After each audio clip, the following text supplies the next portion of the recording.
Assalamualaikum warahmatullahi wabarakatuh.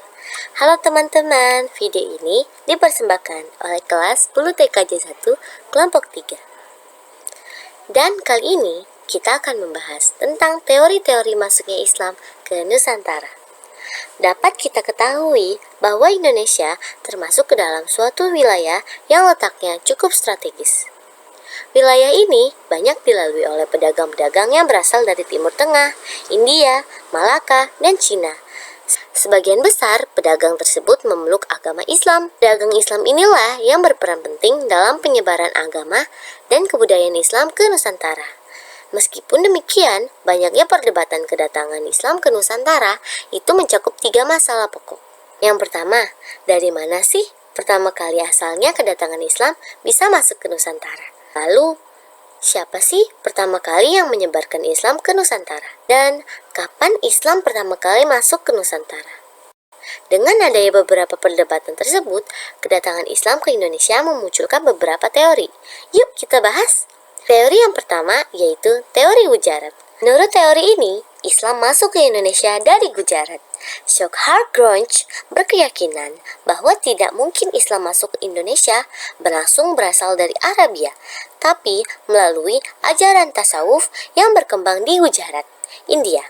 Wilayah Kerajaan Samudra Pasai merupakan daerah pertama penerima ajaran Islam, yakni pada abad ke-13 Masehi. Menurut Gipich Nepal mengatakan bahwa orang-orang atau pedagang dari India telah masuk agama Islam dan kemudian mereka berdagang di Indonesia. Dan secara tidak langsung, mereka lah yang menyebarkan agama Islam ke Indonesia. Teori yang kedua yaitu teori Persia. Menurut teori ini, Islam masuk dari Persia dan bermazhab Syiah. Teori ini dipandang lemah karena tidak semua pengguna sistem baca tersebut dari Persia sebagai penganut Syiah. Pada saat itu, Baghdad sebagai ibu kota khalifahan Bani Abbasiyah dengan yang mayoritas khalifahnya merupakan penganut Ahlus Sunnah wal Jamaah. Lebih dari itu, adanya fakta bahwa mayoritas Islam Jawa Barat bermazhab Syafi'i sekaligus berpaham Ahlus Sunnah wal Jamaah, bukan pengikut Syiah. Para pedagang dari Persia inilah yang pertama kali menyebarkan agama Islam menurut teori Persia. Teori yang ketiga yaitu teori Mekah. Bui Hamka merupakan berita yang diangkat dari berita Cina dan dinasti Tang sebagai acuan teori ini. Menurutnya, Islam masuk ke Nusantara pada abad ke-7 Masehi.